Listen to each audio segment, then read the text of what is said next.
This is Franly MSP, where managed service providers get real. Hey, and welcome to episode 28 of Franly MSP, the podcast for managed service providers who want to boost their productivity, efficiency, and profitability. I'm your host, Jennifer Tribe. Well, this is a very special episode because it was exactly 1 year ago yesterday, on October 3rd, 2017, that we launched our very first ever Franly MSP podcast. Yes, we are now 1 year old. I feel like we should have some sound effects for that. Like, could we get some trumpets or something? There we go. Nice. Since then, we've been coming out with a fresh Franly MSP episode every 2 weeks, and the response from you, our listeners, has been fantastic. Lots of downloads. Honestly, we've blown way past our original 1 year goals. Lots of encouraging comments. So a great big hat tip to you for helping make this podcast a success. Starting next week, we're going to be mixing things up a little bit. On a few episodes, we're going to have some longer interviews, which some of you said you'd like to hear. On some episodes, we're going to rotate hosting duties on the What's Going On segment to spots around the world. So subscribe to Franly MSP to make sure you get immediate access to all those new episodes and content as it's released. Now, in honor of the Franly MSP 1 year anniversary, or podversary, as the cool kids say, we've got some awesome swag to give away. We've got some brand new, sparkly fresh Franly MSP stickers and t-shirts. To get some, all you need to do is leave Franly MSP a review on iTunes. So, step one, go into iTunes, search Franly MSP, and leave your comments for us in a review. Step two, and this is important because iTunes doesn't tell us who you are, send an email to franlymsp@avic.com with your iTunes handle so we can match that up to your review. If you complete both steps, we will mail you a new Franly MSP t-shirt and a fistful of stickers. Now on to this week's episode. My guest today is Rayanne Buchianico. She's the founder and leader of ABC Solutions, a bookkeeping and accounting firm that specializes in working with MSP clients specifically. Rayanne is also a partner in Sell My MSP, a service that advises MSPs on preparing for a sale and connects MSPs who want to sell with interested buyers. Rayanne and I are talking today about financial basics for MSPs, including some tips, tricks, and rules of thumb for making sure your bookkeeping and accounting are in tip-top shape. That's coming up. But first, you knew it was coming. We turn to Tubb and Karl Palachuk for a look at what's going on in the world through an MSP lens. This episode of What's Going On was recorded live last week at Continuum Navigate in Boston. Richard and Karl are joined by Josh Weiss, CEO of a California-based MSP called LA Creative Technologies. You're listening to Franly MSP, brought to you by AVIC Networks. Hey folks, Richard Tubb here, and I'm not at home in Newcastle upon Tyne in the UK today. I'm live and in colour in Boston, Massachusetts for Navigate 2018 by Continuum. Huge, big conference here. I'm joined, as always, by my friend and MSP expert, Karl Palachuk. How are you doing today, Karl? Very good. Nice and dry inside. And we've got a special guest with us today, somebody who should be familiar to listeners to this podcast, Josh Weiss. How are you doing? I'm very good. What's up, Richard? Thank you for joining us today. It's Absolutely. Very cool. Yeah, I've been reading you both for a long time. Fun to be here. So we're here at Continuum Navigate, or so Navigate by Continuum. What has caught your eye to begin with at this conference? Karl, what do you think is the big news stories coming out of today? Well, I don't know if there's any news stories yet because we're early in the conference, but I did sit in on the security briefing early this morning, and they do have some cool products. SOC is no longer just a thing that people say, you should do it. I mean, it's being deployed, and it literally is now a part of the business you can't ignore.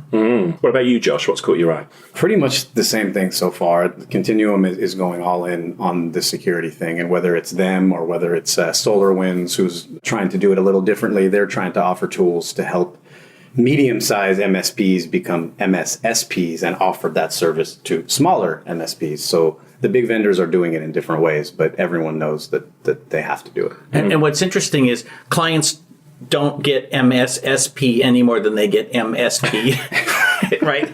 And then you hear the argument, well, security is everybody's business, blah, blah, blah. But what compliance brings you is something you could sell. Because you can go to people who are HIPAA or FINRA or who whatever and say, here's your compliance. This is the tool we use to make sure your business is staying legal. Well, I had a tour this morning, a backstage sneak peek of the SOC up and running. I've got to say, from a geeky perspective, it was awesome. It reminded me, the Matthew Broderick film War Games? Yes. The whopper and the room there, it looked just like that. So, incredible stuff. And they're actually going to do a live demo later, which I'm nervous to watch, a live demo of a breach in action and how they're going to remediate it via the SOC. So that'll be an interesting one. I think it speaks, though, doesn't it, to how Continuum are changing as a company and how the industry as a whole is changing as well. Karl, I know you've got some thoughts on the relationship between the vendors and the tools. Yeah, well, it's interesting. So the major vendors, Continuum, SolarWinds, everybody knows who the big players are. They've become like these large gravitational masses pulling other tools into their body of work. And what's happening is they're growing and growing a stack that they all want you to buy into their stack, which is great for consistency when it works and, having the same desk to call when it doesn't. But it also ties people into things. And I think a lot of us have built our business based on our favorite tools. And now my favorite antivirus or my favorite security tool may not be with the primary vendor I want to go with. And so the question is, do you give up your favorite tool, or do you just keep trying to make these things work together when they work less well together every day? I can speak to that. There's a new thing that Continuum is releasing that's a sort of managed endpoint, sort of one step up from antivirus. I have a vendor that I use for that currently with one of our largest clients. And I'm sitting here in this room thinking, well, great, now I got to rip that out because my company doesn't have a SOC. But if I get it from Continuum, now it's supported by a SOC. And that there's probably a lot of people in those same shoes, like what Karl's saying. Yeah, we touched on this earlier in the year, didn't we? Where Datto and Autotask went through their merger acquisition, which other wording you want to use for that. And Karl, you and I touched upon at the time, this, the word coming out of that merger was, we are committed to open and free integration. And actually, to be fair, that's what we've seen up until now. However, we know there's some fears over what could actually happen there. Could it become a closed shop and do some integrations there in name only, but perhaps they don't integrate as well as we'd hope? Well, I mean, look at Microsoft. Microsoft is happy to sell Office for the Apple, but in terms of integration, I mean, those are two machines that still have trouble talking to each other today. So what I wonder about is, they all have roadmaps, and the roadmap must start with separate products when you begin the merger. But 2 years, 3 years, 5 years down the road, you've gone 3 or 4 generations of software development. Are you still completely open, or have you got so much internal stuff that it just works better with its own brand name than it does with other stuff? These things definitely need to be integrated. Like, I've recently gone through an exercise. I showed Richard this. I have a map of the 30 or 40 tools I use in my business. And I recently kicked out 5 of them because they did not, whether they were integrated by the vendors themselves or whether through an API, if the tools are not talking to each other 100%, this is one of the biggest challenges that any business faces today. You have tools, they're doing things off in their own worlds, and you're not getting the efficiency out of them speaking to each other. And I think that what Karl's saying is definitely going to happen. If you have a tool set inside your company that you're developing, you're going to have to develop those things to talk to each other better. Well, the other piece is, a lot of these tools used to be that you literally, and I know you remember the days, you used to have to buy a server, put your RMM tool on there with the SQL and the licenses, and it couldn't be virtualized. And next to it is the server that's got your PSA with its SQL and its licenses, and it can't be virtualized. And now a lot of that stuff is in the cloud. So you've got this combination of stuff on site, stuff in the cloud, client stuff on site, client stuff in the cloud, and all these tools have to keep evolving and evolving and evolving. And, in the meantime, we're like, can I just have one thing that works the same for a day or two? Yeah, I mean, you're still at the coalface here, Josh. You run an MSP, you're still doing it. What impact does it have on your operations day to day? And how rapidly the tools change as well. So when we talk about API and we talk about integration, I know MSPs get incredibly frustrated, as do the vendors, that one day something could be working and talking to one another, the next day it won't. How does it affect you? Well, what's interesting? I use a tool. It used to be called Sooner. It's a sync tool. It was even used by like Verizon for the client that was syncing data on their flip phones. Like, it's been around forever. Sooner got bought by Autotask 3 years ago. To this day, it doesn't integrate with Connectwise. I've had to stop using that tool because it was bought by Autotask, essentially stopped being what it originally was.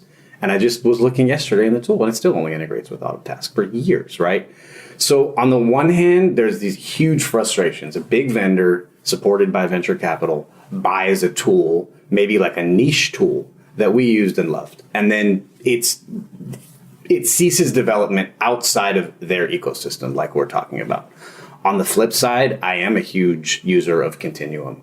And the more things we can throw to Continuum, the happier I am. I mean, I went through a 6-month process recently of evaluating 30 backup products, thinking that I could do it better, thinking that I could build my own thing.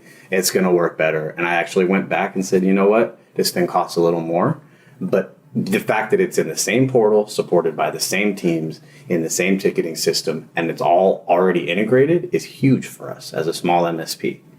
So we can really see both sides of it, right? We lose some functionality, but if you get into an ecosystem that works good enough, well enough for you, it's great. Well, so this is totally changing the subject. But what happens when you decide that you want to merge your company with another MSP? Oh, wow. Do you only look at people who have the same tool sets, right? Because you can't just buy the client list. You got to buy processes and procedures. So some of my closest colleagues that I do integrate with in the industry, we're actually building processes together and using similar tools. Beyond that, can I tell you the answer to that question? Check with me in a couple of years. It was interesting. I was speaking to, it's actually a tool based out of here in Boston, a company called CrushBank. I don't know if you've come across these guys. No. Fantastic product. And it basically, do you remember IBM Watson? Mm-hmm. And you remember Watson, the supercomputer, it took on Jeopardy, US TV show, and got involved there and ended up winning. Anyway, I didn't realize this, but Watson has got an API that companies can hook into to use this chat. Anyway, CrushBank, what it does, it allows engineers within an IT business to do a search. CrushBank will use the Watson API to go out to the open internet, try and find information. And Josh has got his mouth open. Listeners, you can't see this.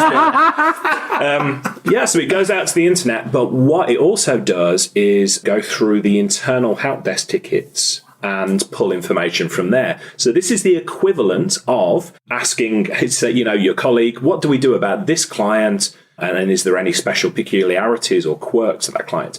The reason I mention it, apart from it being out of Boston, is if you've got one MSP that uses Connectwise, another that uses Autotask, the MO is typically, once you've merged, you choose one tool and then you lose all the information in the other tool. Right. Yeah, it just goes. What CrushBank can do is pull all that information in and then say, fine, close off Autotask, close off Connectwise, and we will retain that historical information in there.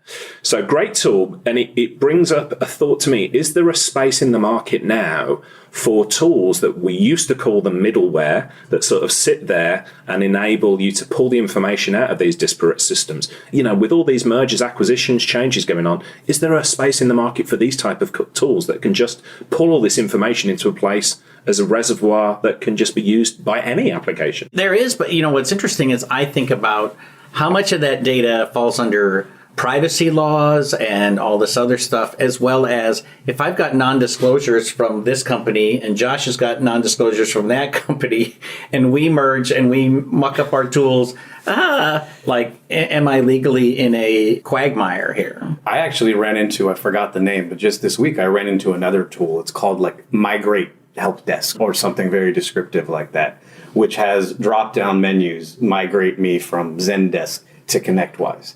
You brought up one version of a tool, I brought up another, and then Karl brought up the compliance issues.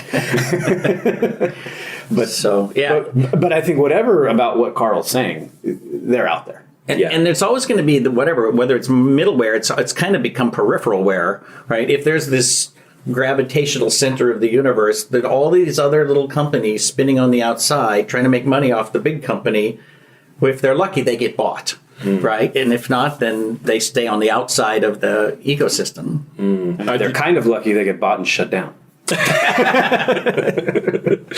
There's one point I want to make here, actually. When the days of the cloud or hosted environments first started, I remember the golden rule was, yeah, by all means, use cloud, use hosted platforms, as long as you've got a way to get your data out and easily migrate it across to another application.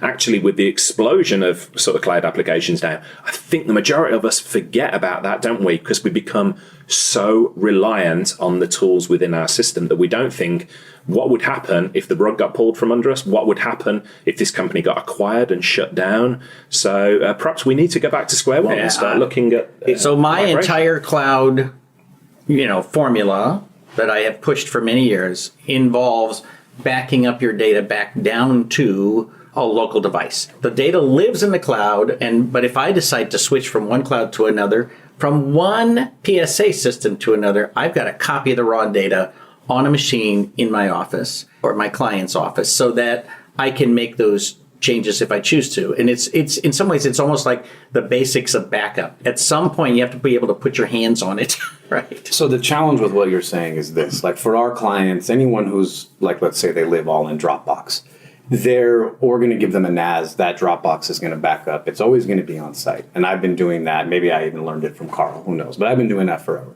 But the challenge is, let's say my business can't run without IT Glue. Now, IT Glue will let us manually download a PDF export of our clients, not automatically.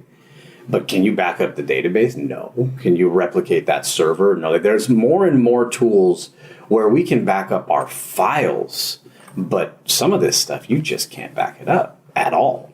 And IT Glue has basically said, we're never going to offer that. Don't ask. And if there's one tool that I would be screwed without tomorrow, if IT Glue shut down, I mean, that industry would, it's like they would be bad. And so what you're saying is really critical. Yeah, and I think we've sort of drifted away from that, haven't we? The idea, it's unlikely to happen. It's unlikely these businesses are to pull the rug or to close down or whatever, but it's not impossible.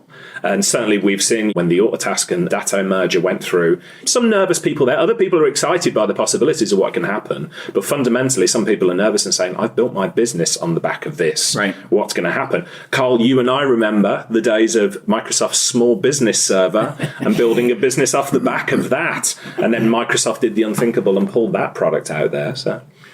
So to be fair, I think there was a 5-year lead up to them pulling the plug. I'm still shocked that anybody was surprised that happened. But what's interesting is when you think about all of these things where you say, well, I've got my entire business on that and I'd be out of business if that didn't exist. And there's so many people who say, oh, I don't want to sell the cloud because what if the internet goes down? You're like, wait a minute, you got all your stuff in this tool? Like, if that tool goes away and you don't have a backup and you can't get a backup and you are out of business, that seems to me that's far worse than having the cloud go down for a day. Yeah, far worse. Absolutely. So let's finish the episode on a high. What are you looking forward to at the remainder of this conference? Josh, what are you excited about? I'm excited about new feature announcements coming. There's a couple things that I know about that are really going to change the way that we work. So I'm pretty excited about that. You can tell us. It's just between the three of us. No, I mean, I'll say the big thing that I do know is coming is that by the time that this airs, IT Glue as a documentation system is going to integrate so that the Continuum NOC and help desk engineers can read the documentation that we've worked so hard to build. And it's just been something that's been badly needed for a couple years. And I was on the Help Desk Advisory Council at Continuum, and 18 months ago, we just said, you have to do this. Yeah. And so this for us is like the feature. So I'm going to go with that. Cool. Boy, that makes me want to start another half-hour conversation. But I'd say what I'm excited about is to see the products in the vendor hall that I haven't looked at before, because at these bigger shows, there's always new stuff that just literally season after season, you're like, oh my gosh, I never thought of that. And then somebody else has already figured it out, and they figured out a way that you can help your clients make more money, or you can make more money on it. Yeah, sounds good. And as for me, it's nothing to do with managed services, everything to do with the fact it's my birthday today. And so I want to spend tonight going out with some of my favorite friends within the MSP industry and having a good time. So can you help me with that? Let's do it. It's my birthday tomorrow. Oh, Well, it's all happening. And I would sing happy birthday to both of you, except I don't want to. Yeah. And I think the listeners would echo that. Exactly. Survey says no. That was Josh. That was Karl. I'm Richard Tubb. That's what's going on from Navigate by Continuum. Thanks for joining us, and we'll see you again next time. You're listening to Franly MSP. You'll find links to the resources Karl, Richard, and Josh discuss in today's show notes at avik.com/franklymsp/028.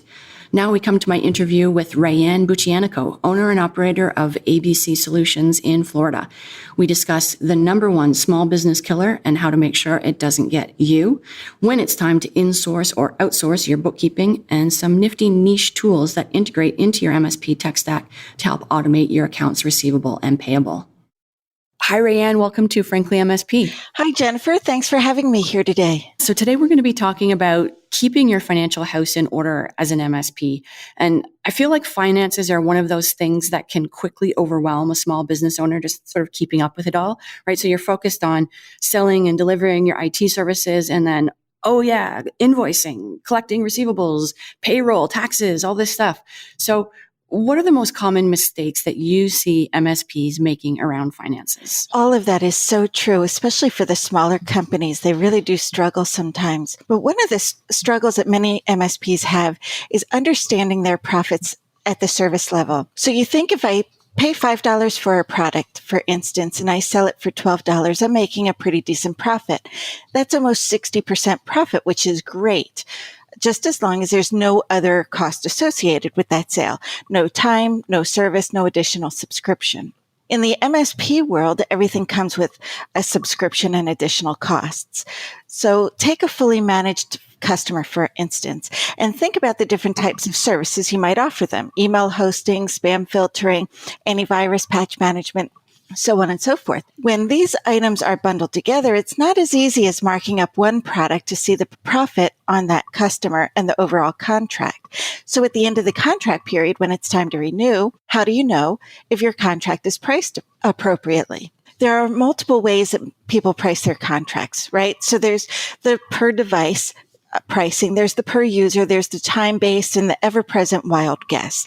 For the MSP who wants to grow and understand their financials, they need a better way to measure the actual cost of each contract and service so that you can set the pricing accordingly. So how do you do that? How do you accurately measure your costs so that you are setting your prices accurately? So there's a number of ways to do that. And then the very first thing is you have to start paying closer attention to your accounting system. All of the answers are in there if you know where to look.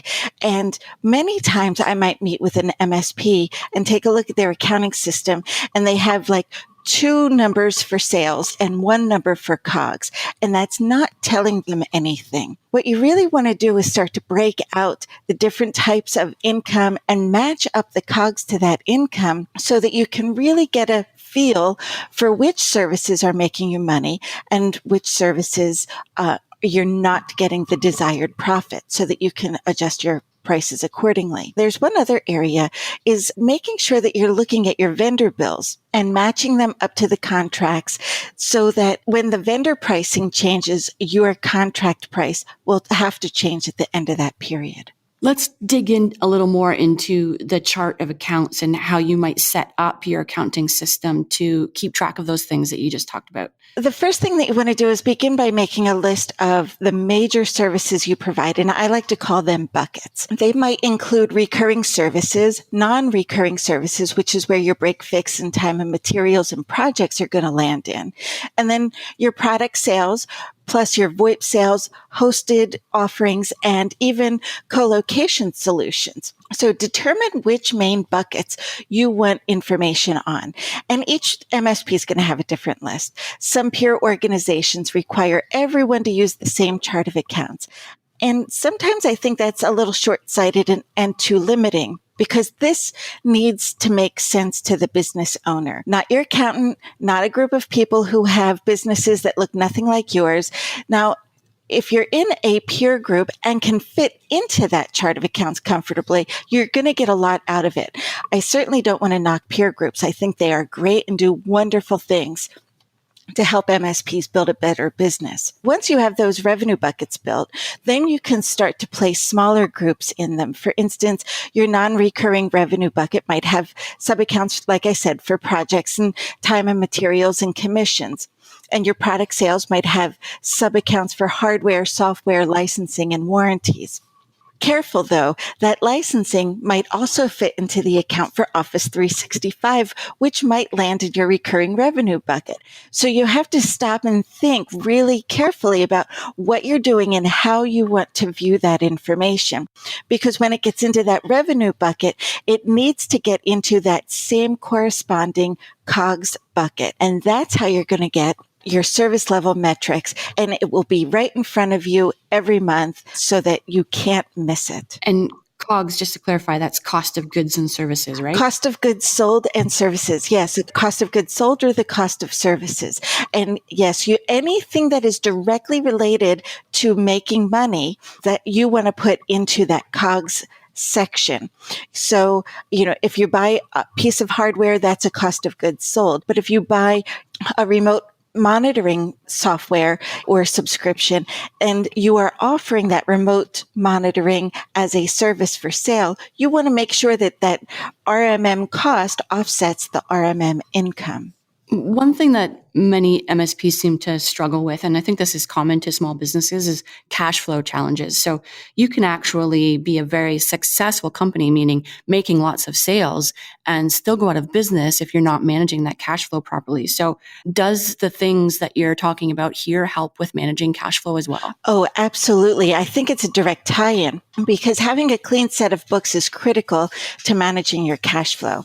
And the P&L accounts that we just discussed is great for telling you how much you made or spent in the past, but it's not going to help you predict the future. So cash flow management is the number one business killer. I have built spreadsheets to help manage cash, and I've used the built-in cash flow projector, many tools that come with the QuickBooks desktop. Some accounting systems actually have cash flow management projection built right in. If you pay attention to your business, you know exactly how much is coming in, how much is going out, and when that needs to happen. Let me just give you an example, or for instance, you prepare an invoice to a customer. It's due in 10 days. Is this customer a regular payer, or will you get the money in 30 days instead of 10? So you can run a report from your accounting system based on the accounts receivable and determine based on the due date of the invoices when you can reasonably expect that money to arrive. Then on your spreadsheet, total them up and put that income in the weeks that you expect to receive the money. Then next, you're going to run a report for accounts payable and watch the due dates of each bill. And you put those into the appropriate column for the week that they're due. So then you can clearly see how much money we start with, how much we're expecting to come in this week, next week, and the following week, and how much is due to go out, what bills are due to be paid in that week, and how much money you're going to have left. It's a simple process if you can build it into your day-to-day procedures so that you know exactly how much money you can expect to have 3 weeks from now when it's time to run the next payroll. Because payroll taxes, and the credit card bills, those are the three big cash flow inhibitors. So you've got to make sure that your people are paid, and you have to make sure your vendors are paid. And you need to know when that money's coming in order to be able to handle it. I can see this, this administration with projecting cash flow, managing all of the receipts that are coming in, doing the bookkeeping, that can get fairly time consuming as your business grows. When does it make sense to hire someone on your team to do this stuff for you? Or does the CEO do it? Do you outsource to someone? What are some guidelines around that? My rule of thumb is that if a bank statement comes in or a credit card statement comes in and I have not yet handled the previous months, then I'm too busy to do it. And if I'm more than a month behind in my accounting and bookkeeping, I need to find somebody who can do this on a regular basis. If you have an admin person in your office that can easily move into that position, great. I just want to caution you that you cannot squeeze every foot into every shoe. So if that person is really great at dispatch and office management and has never taken an accounting or bookkeeping course in his or her life, you may not want to try and squeeze them into the position, because if they don't understand what they're doing or the results that will come from it, you can get very unexpected results that will have far-reaching consequences. So sometimes it's not always best just to give it to somebody in-house. Sometimes it is better to outsource it to a company that does this for many other companies, other MSPs all day long. Any other advice for MSPs who are looking to get their financial house in good order?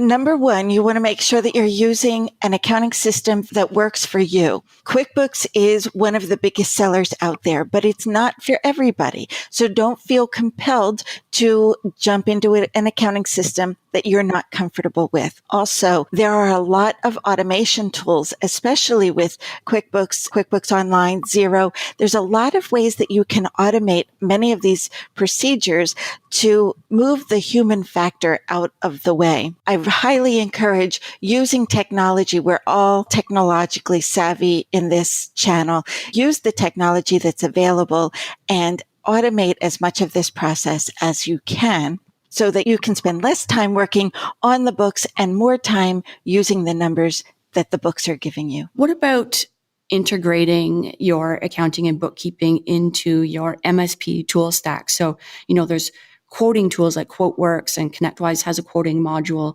How do those applications like QuickBooks fit into that picture? We do a lot of that type of work with Connectwise and Autotask and Quoteworks even. So you can create the quote in Quoteworks, you can push the quote into your Autotask or your Connectwise, or you can push it straight to your QuickBooks to handle the purchasing and the payment to the vendors, as well as the invoicing to the customers. So there's a lot of automation and integration tools out there. IT Glue does not necessarily work with QuickBooks, but it does integrate with all of the other tools out there. So as many of those automation tools that can automatically feed this information between the different systems, QuickBooks is definitely very easy to work with these days. Autotask has an integration with it. Connectwise uses a third-party integrator. I think there's one called Mobius, and there's one called YSync. Quoteworks has a direct connection. ConnectBooster helps automate cash flow. There's a lot of tools out there, and I absolutely recommend using as many of them as possible to keep from having to duplicate efforts. What does a tool like ConnectBooster do? ConnectBooster pulls the invoices out of your Connectwise or Autotask and sends the invoice to the customer, and can even automatically run ACH and credit card payments. And then it sends the paid invoice to your QuickBooks Online and records the receipts in there. So it keeps your accounts receivable accurate in QuickBooks while automating the process from your PSA.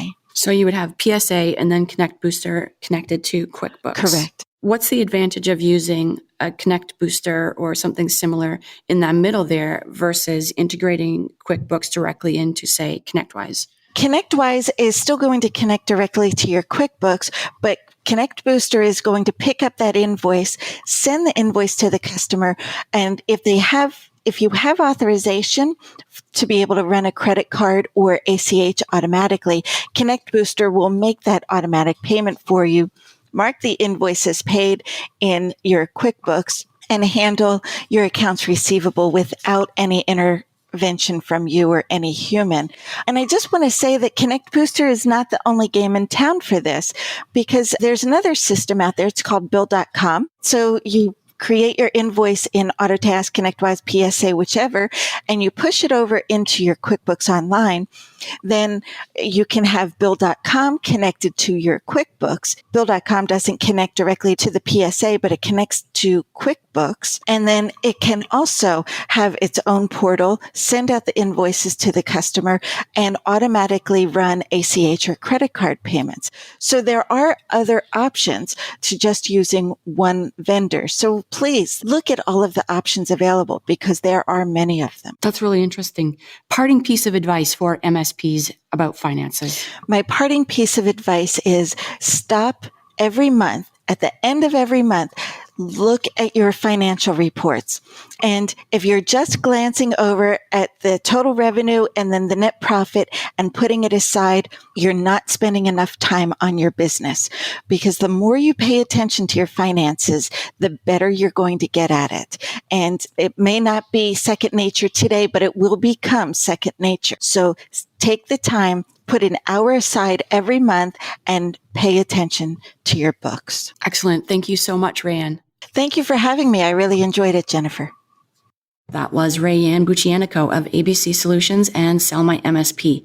If you'd like to know more, Rayanne frequently offers training courses in various aspects of financial management for MSPs, and her website has a bunch of great resources for American MSPs, like a calendar of tax due dates.